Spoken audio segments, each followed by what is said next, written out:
c'est la journée internationale des filles. Et la Fondation Khalei étant une organisation qui travaille pour l'éducation des filles. Donc, comme vous le savez, aujourd'hui, c'est la journée internationale des filles. Et la Fondation Khalei étant une organisation qui travaille pour l'éducation des filles. Le RABEC étant aussi une organisation qui travaille dans le domaine de l'éducation des filles, nous avons jugé nécessaire d'organiser cette célébration non seulement pour partager avec le Sénégal et l'opinion internationale ce que nous faisons en termes d'avancées dans le domaine de l'éducation des filles, mais également qu'on puisse laisser la parole, en tout cas aux filles, afin qu'elles puissent exprimer leurs besoins, partager leurs difficultés dans le domaine de l'éducation. Je pense que vous avez vu tout à l'heure la pièce théâtrale majestueuse qui a été présentée par ces jeunes filles. Donc nous nous focalisons principalement sur l'éducation et principalement l'obstacle à l'éducation des filles. Au Sénégal, comme vous le savez, il y a pas mal d'organisations internationales qui sont là. Il y a l'État du Sénégal également qui développe l'ensemble des stratégies pour assurer vraiment un accès universel à l'éducation. Mais il y a toujours beaucoup de difficultés. En 2020, la Fondation Khalei a mené une étude dans 5 régions du Sénégal pour comprendre les obstacles à l'éducation. Parce que, comme on le dit, si tu ne comprends pas le problème, la solution que tu vas apporter va être une mauvaise solution, donc ce sera de l'argent perdu et du temps perdu. Donc nous avons vu comme obstacle à l'éducation dans l'étude que nous avons menée que la question des mariages et des grossesses précoces est une grande préoccupation pour les filles.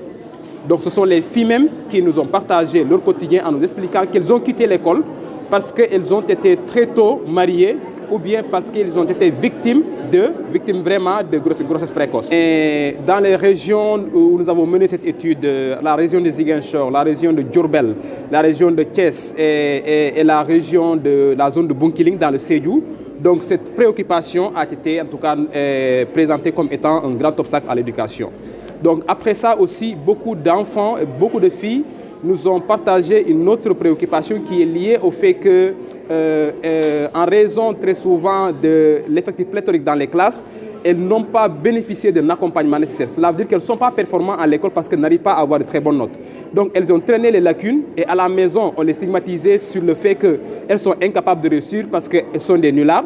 Donc elles ne peuvent pas réussir à l'école. Donc finalement, elles ont terminé par abandonner. Donc et c'était un obstacle qui est identifié dans la plupart des régions par ces enfants qui sont très souvent laissés en rade, qu'on appelle les derniers de la classe. Au Sénégal, très souvent, on se moque de ces enfants. Donc, c'est un obstacle que beaucoup d'enfants ont jugé important de mettre, en tout cas, en exergue dans le cadre de cette étude. Donc, aujourd'hui, les conséquences de la déperdition scolaire de la jeune fille, je pense que les jeunes filles qui étaient là l'ont partagé dans leur sketch.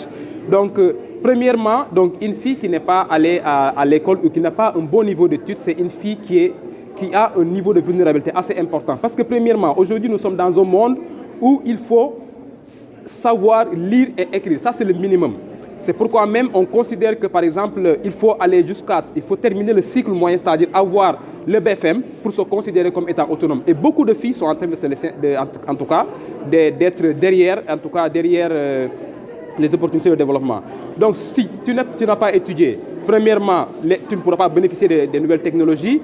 Tu ne peux même pas être autonome parce que si on doit t'envoyer de l'argent, simplement, tu n'es pas capable en tout cas de lire un message. Si tu vas à l'hôpital, tu es incapable de lire une ordonnance.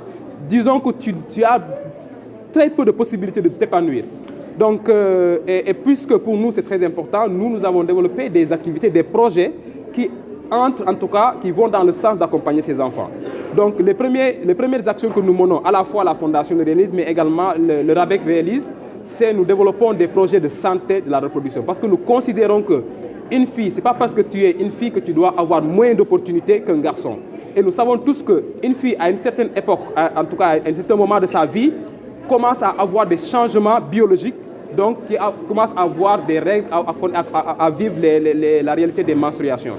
Or, les scientifiques ont dit qu'une fille en moyenne peut vivre jusqu'à 2500 jours dans sa vie de menstrue.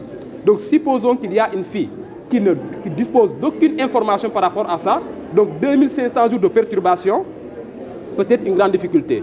Donc ce que nous faisons, nous développons une approche biopsychosociale. Parce que, comme vous le savez, la santé, ce n'est pas que biologique. C'est important biologiquement qu'on puisse montrer à la fille comment fonctionnent ses organes, donc sur le plan biologique, psychologique, parce que nous connaissons beaucoup de filles qui sont en situation de discrimination, qu'il faut accompagner. Donc des filles qui vont à l'école, qui voient leur menstrues et qui sont victimes de moqueries par d'autres jeunes qui ne connaissent même pas que ce que les filles sont en train de vivre, c'est normal, ce n'est pas une maladie. Donc, mais également dans les sociétés, le fait que nous n'avons pas la possibilité d'enseigner les enfants ce qu'est la santé de la reproduction, c'est une grande préoccupation. Et sociale, parce que tout simplement, nous devons travailler pour que ce droit à l'information, surtout dans le domaine de l'éducation à la santé, soit accessible au sein des communautés. C'est pourquoi nous travaillons avec beaucoup de communautés. Dans les quartiers où nous intervenons, nous travaillons avec les Badianogor, avec les imams, avec les associations de jeunes, pour qu'on puisse faire comprendre à tout le monde que ce n'est pas pervers, on n'est pas en train de pervertir les jeunes en leur montrant exactement c'est quoi la gestion de tes règles, quelles sont les différentes en tout cas, façons de te protéger quand tu vois tes règles, comment tu dois gérer tes règles quand tu es en classe. Parce que si on ne le fait pas, les filles, les jeunes vont apprendre ces informations ailleurs.